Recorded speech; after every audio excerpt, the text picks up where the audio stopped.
চলো বন্ধুরা, তোমাদেরকে দেখাচ্ছি সুগনা কোম্পানি পাট এবি কিভাবে শোধন করা হয়।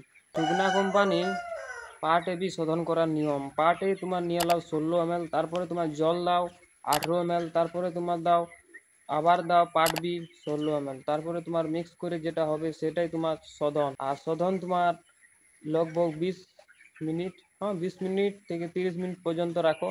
তারপরে দেখো কালারটা চেঞ্জ হয়ে যাবে, তারপরে তুমি শোধন করতে পারবে। পাট এবি জল মিক্সিং করার পর দেখো এরকম কিন্তু গরম জলের এরকম উবলিতে থাকবে, কিন্তু ভয়াবার কোনো কারণ নেই। আর এটা কোনো আগুন দেওয়া নেই নিচে, কিন্তু ফিরবি এরকম উবলিবে। তারপরে অনেকটা ধোঁয়া ধোঁয়া হয়ে যাবে, বাষ্প একদম গোটা তোমার যে জায়গাটা আছে ওটা ভরে যাবে। এখানে কিন্তু কোনো আগুন লাগা নেই, কিন্তু ফিরবি যে তোমার এই মেডিসিনটা মিক্স হওয়ার পরে এটা কিন্তু দেখা যায়।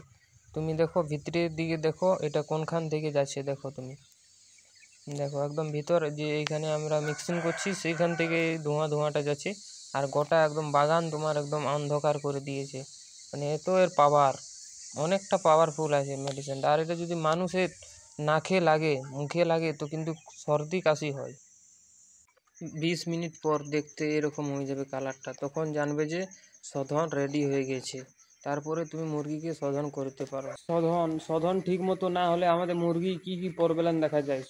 জল শোধন ঠিক মতো না হলে আমাদের মুরগি সব থেকে বেশি প্রবলেম দেখা যায়, সেটা তোমার হলো ইকোলাই কিন্তু 100% হওয়ার চান্স থাকে জল শোধন যদি ঠিক মতো না হয় তো। আর বিভিন্ন মুরগির গ্রোথ নেবে না, মুরগির গ্রোথ না লিয়ারও একটা কারণ থাকে জল শোধন। দেখি পা সরু হয়ে যাচ্ছে, মুরগির গ্রোথ লিছে না।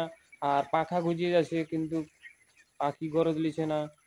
সুগনা কোম্পানির পাট এবি থেকে তোমার স্প্রেও করা যায়, মুরগিকে যে স্প্রে করি আমরা একদিন ছাড়া ছাড়া, সেই স্প্রেও করা যায় আর জল শোধনও। কিন্তু এটা সুগনা কোম্পানির নিজস্ব জল শোধন আছে।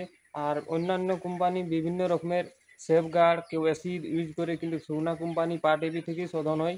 ফার্স্টের 1 সপ্তাহ পর্যন্ত সেফগার্ড দেয়, তারপরে তোমার পাট এবি থেকেই শোধন হয়। পাট এবি থেকে সুগনা কোম্পানি, এটা নিজস্ব মেডিসিন। এটা সুগনা কোম্পানি পাট এবি থেকেই মুরগিকে শোধন করায়, আর পাখি ভালো রেজাল্ট ভালো হয়। ভিডিওটা এখানে সমাপ্ত করছি। যদি ভিডিওটা ভালো লাগে তো লাইক করে দেবে, আর চ্যানেলটিকে সাবস্ক্রাইব করে দিবে। পরবর্তী নতুন নতুন ভিডিও আবার দেখা হবে।